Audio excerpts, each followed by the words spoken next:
best life.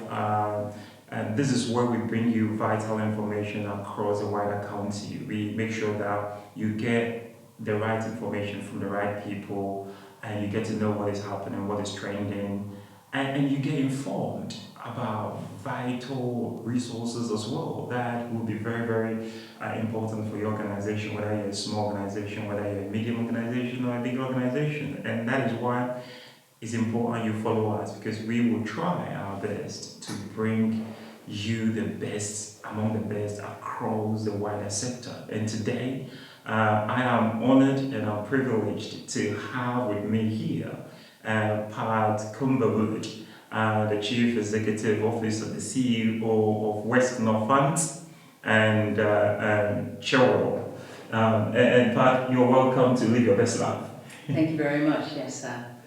Great, but it's great to have you here today, and I just wanted to let our viewers know Pat. So can you tell us a little bit about Pat? Who is this Chief Executive Officer? All right. Well, as a Chief Executive Officer of Citizens Advice, I moved into working for Citizens Advice because I recognised that so many people find themselves in difficulties, very often unexpected difficulties, things that they don't anticipate in their life, and they don't quite know what to do or how to manage. And it's quite interesting because Citizens Advice is a charity. It was set up on the first day of the Second World War, and we've just had Remembrance Day thinking about the wars, and the issues people had then were during a war trying to find food, what to do about work, homelessness because your home had been destroyed, and they just didn't know what to do. And Citizens Advice started to try and help people address issues around that. And here we are all these years later, and we're still helping people with very similar issues. I mean, this is outstanding, and it's mind-blowing, just to know that Citizen Advice started after the Second World War, and it's still helping, and that for me is still really amazing. And so, in terms of, I know it's a broader thing to take on in terms of the various components within Citizens Advice. Could you help our audience to know what actually is Citizens Advice, and what are the components and what happens, and if you can kind of sum that up for our audience? Absolutely. Well, I think the simplest way to think of it is we're a membership organisation like many other voluntary sector organisations. So we have a national branch, and the national branch is really the infrastructure that all the other local charities, so for example, I'm from Citizens Advice West Northants and Cherwell, so that's the area that we cover, and we help all of the residents living in that area. There's another local Citizens Advice in North Northamptonshire, and of course there are local Citizens Advice all over the country. It's about 280 in total that are part of the membership organisation.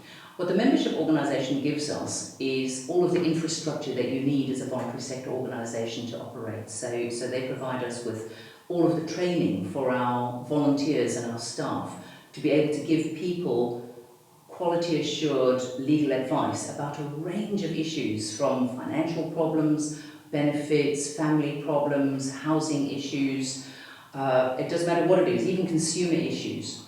The local charities tend to focus on very local specific needs for their local populations. And so we often are drawn into the important things for the people that are in our actual area. And that can differ. So what people need in the north of the country can be very different to what people need in the Midlands or in the south. And so we really focus and build those relationships with local people. And as a charity, all of the services that we offer to our clients is free. Everything that we do is completely impartial, it's independent, and it's completely confidential. So people can know that when they're speaking to us, it doesn't matter what they're talking to us about, we will give them the best guidance and the best choices to make the decisions they need to move forward in a positive way. And that's really the reason that we exist. And we collaborate and work with each other as local Citizens Advice. But as I say, we're quite we've been around a long time, and we're a force to be reckoned with. But at the moment, we are overwhelmed. Wow. We are so overwhelmed because the cost of living crisis is affecting so many people and so many families, and our volunteers and our staff are unable to address the sort of tsunami wave of need that is coming our way. So we're doing everything we can to be as efficient and as targeted as we possibly can, so that we can really help people as much as possible. I mean, thank you for kind of putting that in perspective for us to kind of understand the length and breadth, the width of citizens' advice. And you touch on finance, benefits, housing, and I think that some of those things are even, common and a common trend across counties. Mm-hmm. So would you be able to kind of pinpoint some of these major issues that probably cut across all the counties, regardless of the particular area that you serve? And are there any commonalities that we can see trending across, especially with the cost of living crisis as well? And how are people engaging with citizens advice? Are they aware of what you guys are there for and what you are doing and the impact you're making? Would you say a lot of people really get it and that they are coming to your services as well? Well, that's really interesting, because I think one of the challenges that we have, and this is one of the things that I actually joined Citizens Advice to try and address, is the fact that people tend to leave things until it's a bit too late. So when you encounter difficulties in life, and I mean most people set off in life with the ambition to succeed, to achieve, to get through education, to work, to have a family, to have a home. Nobody really plans to struggle with health issues or family breakdown or difficulties in employment or any host of things that can happen that can set you off the course that you plan for yourself. And the problem is when you suddenly encounter a problem, you often don't quite know how to get around it. And so what I've tried to engage with in Citizens Advice is to really make it easy for people to access us, because I think that when I joined Citizens Advice, it was interesting. I did say to them, you're probably one of the best kept secrets, because everybody knows about Citizens Advice. It's a very well-known brand, but a lot of people don't understand that we're a charity.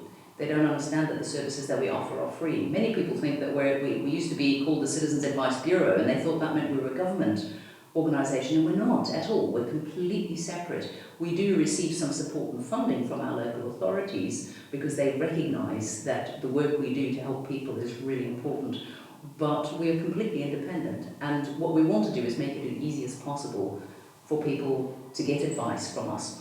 One of the things that the National Office does do is we've got an incredible website, the Citizens Advice website. You just simply go to citizensadvice.org.uk and you can go and find information that you can self-help with. There's a whole host of things there, so it doesn't matter what you're looking for, it'll either give you the information you need in easy to understand language, which is one of the most important things, because very often you'll go directly to a source, for example, on a government website, and it's quite confusing, and understanding a lot of the legal issues around, whether it's, immigration or family problems, or even, the sort of things of what to do if you've got a health problem in relationship to work. Trying to understand those things can be quite complex. So we've tried to make it as easy as possible for people to find what they need on our website if they can help themselves, or if they've got somebody who can help them to access that, and it's freely available. But also, of course, we try to let people, and make it easy for people to come to us, either calling us, sending us emails, dropping into our drop-ins, depending on what's available. Now, different things are available in different areas, but the trends that we're seeing at the moment are very similar, certainly since the cost of living crisis. And so those are issues around access to benefits, because of course welfare reform started to happen about 7 years ago now, 7 or 8 years. And what we're seeing now are people transitioning from the sort of the older style of benefits onto universal credit, and the rules and everything are completely different. So they're really struggling to understand that. And unfortunately as well, when you do a big change like that, there's delays. There's delays from the DWP trying to process things and get people through, and that a lot of people know that there are a huge amount of delays with personal independence payments, which is PIP. It's a disability benefit. And there are hundreds of thousands of people waiting for reviews, and that can mean that at a critical time during a cost of living crisis, when you've got a health problem that requires you, for example, to have electricity to operate an oxygen machine or heating because of respiratory problems that you can't be in a cold house, but you don't have the money to top up your meter. And so many people are really struggling. So from that point of view, benefits is definitely one of the key issues we're dealing with. The other one, of course, from a cost of living crisis is about debt. And this is something that's incredibly worrying for us, because what we are seeing is that the debt issues are not amongst the people that prior to the pandemic and prior to the cost of living crisis were the people that seemed to struggle the most financially, and those were often people who were unemployed, people with health problems who relied on benefits, who were just getting by. What we're seeing now, working families can no longer afford to pay their rent. We are seeing people with huge rent arrears, with mortgage arrears. Those are just climbing exponentially. And even more worrying is that it's not just the number of people with those issues, but the amount of debt that they're getting into. Whereas, we kind of average it out across all of the people we work with. And if you rewind a few years, the average debt would be sitting in a few hundreds of pounds. Now it's thousands of pounds. And of course, the bigger your debt, the harder it is to resolve the situation. We're seeing growing numbers of people, including people in employment, who are living in what we call a negative or a deficit budget. So after they've paid all of the essentials, no luxuries, just the essentials, they don't actually have any money left at all. In fact, they have a negative budget, so they actually have already spent more than they've got in. And for many people, there's no way to increase their income. They're in full-time employment, and short of trying to find better paid work, which is not always possible, there's no other way that they can cut costs. And I'm sure that this is why we're seeing such an alarming rise in the number of people who are approaching voluntary sector organisations for food donations, children with school hunger and holiday hunger, and even why local authorities are having to set up warm spaces so that people can leave their cold homes and spend a few hours in a library or somewhere that's warm to try and offset the cost of heating their homes. So those are the key issues we're seeing. But of course there are other things that pop up at the moment. We're focusing on the changes around no-fault evictions, because again we've seen an alarming increase in mortgage costs as well as rents. And for many people, they are being evicted from their homes that they're renting because the landlord needs to actually push the rent up to cover the cost of the mortgage. So the landlord is in equally as difficult a position, but can't just increase the tenant's rent, so is therefore evicting a tenant from their home so that they're able to then adjust their rent to what is a new market rate. And those people have nowhere to go because they can't afford a higher rent. So we're seeing an enormous social problem at the moment. Wow, that is a lot to take in there, and the social problems, I guess, keep moving on and on and on, and so let's take a typical family in all kinds of challenges and difficulties, and I believe they can approach citizen advice regardless of what problem they are facing in the family. And when they come, I heard you say it's free, there's a charity, and therefore people need to get that and understand that they can approach citizen advice within their own, counties, and about 280, that's a lot of citizens advice scattered across the wider county. I mean, that's huge. So when this family approach you with whatever situation they are going through, is there a time scale? Because I'm thinking that given the amount of work and what you've told us today, what you've spoken to me about, it's like, how long will it take for a family with a particular problem, for example, the heating not working, or they are being evicted from home, or they are going through financial difficulties? How long will it take for citizens' advice to help this family to turn their life around, if possible? That's a really good question, because we've long said that we're like the fourth emergency service. And just like an emergency service, we have to triage people according to need. So if somebody contacts us because they've got a consumer issue, so for example, somebody might have bought a car and they discover that there's problems with the car, but they bought it privately and now they're trying to understand what their rights are. Unfortunately, from a priority point of view, that would probably be on a lower scale than somebody who maybe has got bailiffs at the door because of debt. Interestingly enough, it might be the same person who's bought the car who's got the bailiffs at the door. So we have to understand somebody's whole context and then prioritise what we have to do first. And so what we will do for anyone who does contact us is that we will do an assessment to understand what is the core issue, and then we will prioritise according to need and according to urgency. What we always encourage people to do, and if you're able to go online and do it, is please go onto the website first and see if you can help yourself, because that's the whole point of making that website available and up to date. Is the information is there, you can go and find the answers, so you don't have to join a long queue waiting on telephone to get through to an advisor, just really to be given information you could have found on your own and maybe acted on your own. But also, if you do try to phone us or if you try to contact us, the demand, as I said, is just so huge. So one thing that is really positive is we have made our advice line free. So if you phone us, it doesn't matter whether it's from a mobile phone or from a landline, there's no charge, because the charge sits with us as a charity and our national office finds the funding to cover that cost.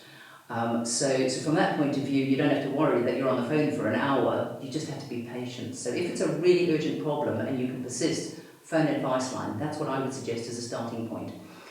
Of all the different local citizens advice across the whole of England and Wales, each one as a local independent organisation has to adapt to its local needs and also its own context of its own funding and what it's able to raise as a charity.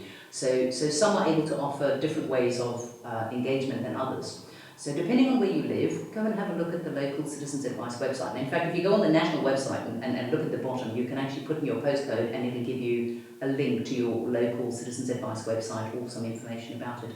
Because it could be that if you can't phone and you need to go in and see someone in person, that they have drop-in sessions. And there will be information about what days and what times. The problem with the drop-in is, again, it's a first-come, first-served basis, so we have advisors available, but if we have more clients that arrive, then advisors can process in the time period that they're there. It could be that you get turned away and have to come back again. So that's why I say start with the website, pick up the phone, because it's a whole lot better to wait on a free call at home while you're doing something. You can just put it on a speakerphone and sort of listen to the music until you're able to get through to somebody, or send us an email if that's available at your local citizens advice, because that way we can process those and get back to you as quickly as we can.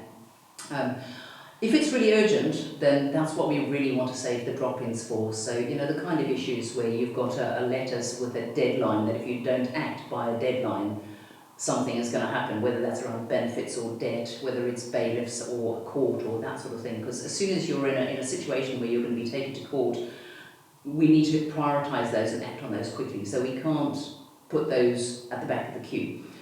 So what we tend to do is we've got, as I say, volunteers and staff who work in our different offices, manning the telephones, dealing with emails, and also sort of servicing the drop-ins. And some of the staff are more specialist than others. So some of the initial advice that you will be given will be by advisors who are able to take you through a process and make sure you get the right support. But if you've got a situation that's going to need much more extensive help, then we will direct you to a more experienced or specialist advisor or a caseworker. It depends on what the issue is as to how long it takes to resolve it. So, sometimes you can resolve an issue in a half-an-hour phone call, and that's it, done and dusted. And it doesn't matter what the issue is. It could be something that's quite simple to resolve, and just with the right information, somebody can act on it and it's sorted. For other people, it could be that we need to direct them to a more specialist person, so it could be that they need a few appointments with us.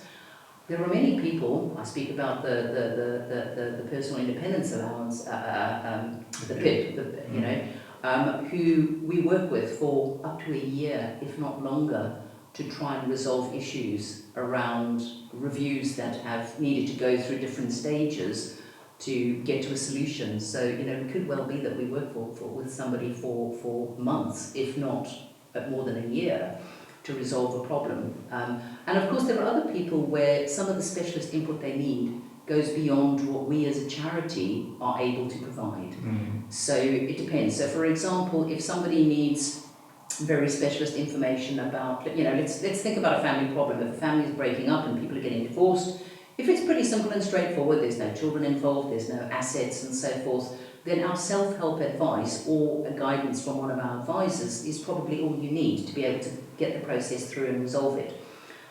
If it becomes more sort of complicated because there's children, there's a context around assets, there's issues with disagreements about how things should proceed, then we would need to refer you onto other agencies that can help you. Now, some agencies we can direct people to are free, some are paid for services. And depending on what the issue is and depending on your context, you might be able to get some support through the government, through legal aid and so forth to help you. But again, that's very much context-based, so it very much depends on your situation. And of course, what we do is we will give you the information, we'll give you the guidance, where it's possible for us to act for you and where that is necessary because you can't do it yourself, we will do that if we're able to. But we also will be very honest about what we can't do as well, because there are limits to what we're able to do. Amazing. So I guess listening to you kind of keep bringing a lot of questions in my head, and I'm thinking that some of our listeners probably would want to have, case by case kind of basis of answering. So in that vein, I want to encourage our listeners, if you're listening to this particular podcast with myself and Pat, and you want specific questions to be asked, or you want to address specific needs, you can just drop it, in the message for us. And what we do is that Pat is gonna be here again, okay? So this is just the first of many times we're gonna have a Pat with us, and I think we can then put to Pat some of the questions that you might have and you would want, it addressed. So I think that would be brilliant to really do that. So just to say that I want you to follow us, just click on the follow button so that anytime we hear, you would be having a live feed as well. So thank you for being here because this means so much to us. Now, Pat, let's talk about the life of a young person who is so excited about citizens' advice and thinking, I wanna be in this field. I wanna be able to come in there to contribute to help others. How do they go about it? Well, we have young people working with us from school leaving age right the way up to the young age of, I think 84 is one of our other young workers that we have. So how to go about it depends on what you want to do. So if you're looking for paid employment, there are opportunities within the Citizens Advice Network, either at a local Citizens Advice or with our national organisation, to find paid work, and it depends on what you're interested in doing. So again, look on the websites and you'll find information about paid jobs. If you want to volunteer with us, that's also, we're so reliant on volunteers. We started off as a volunteer organisation during the Second World War, and we still rely so heavily on volunteers. And our volunteers range in age, in background, and one of the things that a volunteer said to me who's just joined us very recently actually, she said, I thought I had to be a lawyer or have a legal background. You don't. What we will do is we will teach you what you need to know to guide and advise people correctly. Now, it is important to understand that we are very quality assured. So we have to make sure that the information we give to people and the advice and the guidance we give is correct. So we are quality assured through the national body of Citizens Advice. We're also quality assured through the Advice Quality Standard, and also regulated by the Financial Conduct Authority.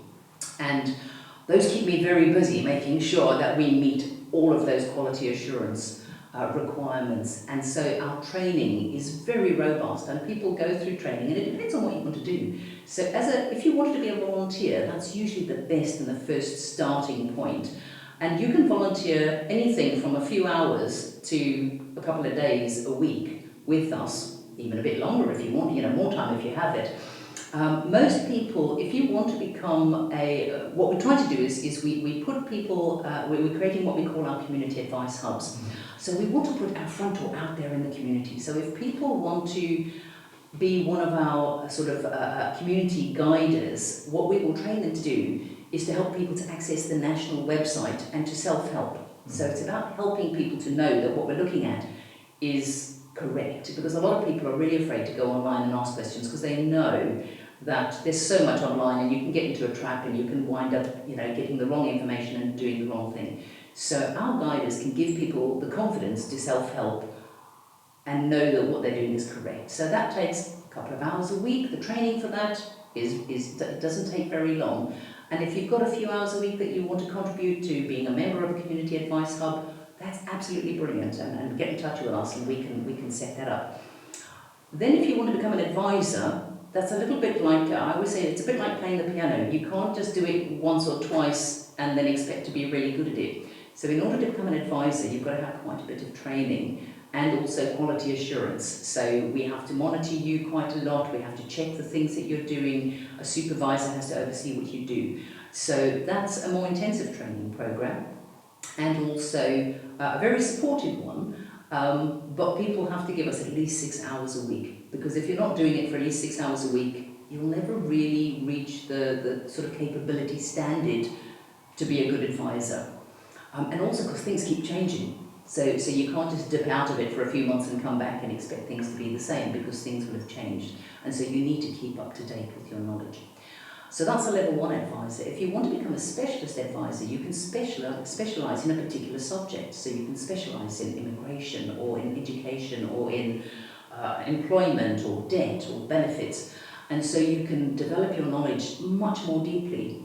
And that's when you can start to do casework with people, where you actually will support a client not just with that initial assessment and guidance and direction that the sort of a generalist advisor does, but as a specialist advisor, you will actually look much more deeply into that person's case and you will see them more regularly to help them resolve that specific issue.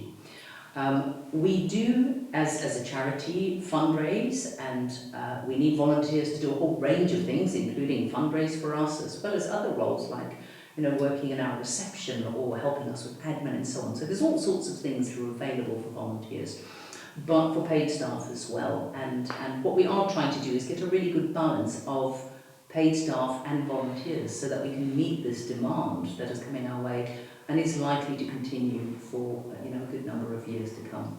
Wow, this is amazing. Thank you so much, Pat, for really outlining in vivid terms, what the stages are and what individuals need to be able to get into it. And I like the fact that they can volunteer at each of the stages as well. Mm-hmm. And they will get a training, they will get a mentorship, they will get all the inputs that they need to be the best. Mm-hmm. And I guess we've just scratched the surface, really. We really haven't dived deep yet. And once again, if you have any questions, you dealing with any situation, you dealing with any kind of event or whatever it is, you can drop us a line, and I can promise you, when you follow us, we are going to bring Pat and others like her back in here to really answer most of your questions. And I think we want to create this and make sure that you get what you need. And Pat rightly said that, you can check the website, you can go on the website, self-referral. Some of the things you don't really have to pick up the phone. You can just go on the website, get it done, and it will be great. So no, it's been great. I'll give you a final word, Pat, to say, what would you, I always want to do this for our next speaker. So when our next speaker come on, what would you want to ask our next speaker? Because I'm going to write it down. Mm-hmm. Alternatively, I'll let you write it down when you say it. I'm going to write it down, but we would say that to the next speaker. So that we would ask the next speaker when that speaker comes on. Oh, I think what I would like to ask. Hold it there. Mm-hmm. Don't say it. You write it. I'll write it. I'll write it down. The next speaker would probably pick it up. Yeah. No problem. So we're gonna write it down, and then we'll ask the next speaker because that will be coming from yourself, and that will be the last word. So no, on this one, I want to say thank you so much, and like I said, it's a privilege to have you, and we are so honored that you've been able to share this with our community, our followers as well, and I believe it's going to make a huge impact in many lives. So. Finally, if they want to, if people are listening and they are living within the Cherwell area, how would they be able to get hold of your citizen advice in that area? Just a quick one. Well, I think the simplest thing is go to the national website, put in your postcode, and it'll bring you up to the local citizens advice. And so each of us tend to have our own websites as well. So it'll give you a link to the website, or it'll give you information about your local website. Your local citizens advice. And like I say, we cover West Northants and Cherwell. There is also an organisation that covers North Northants. So the easiest thing, go to the national website, which is citizensadvice.org.uk. At the bottom of the screen, pop in your postcode looking for your local citizens advice, and the information will appear. Wonderful. On that note, Pat, thank you so much. It's a privilege. And guys, watch this space because we're coming back again with good information. Thank you.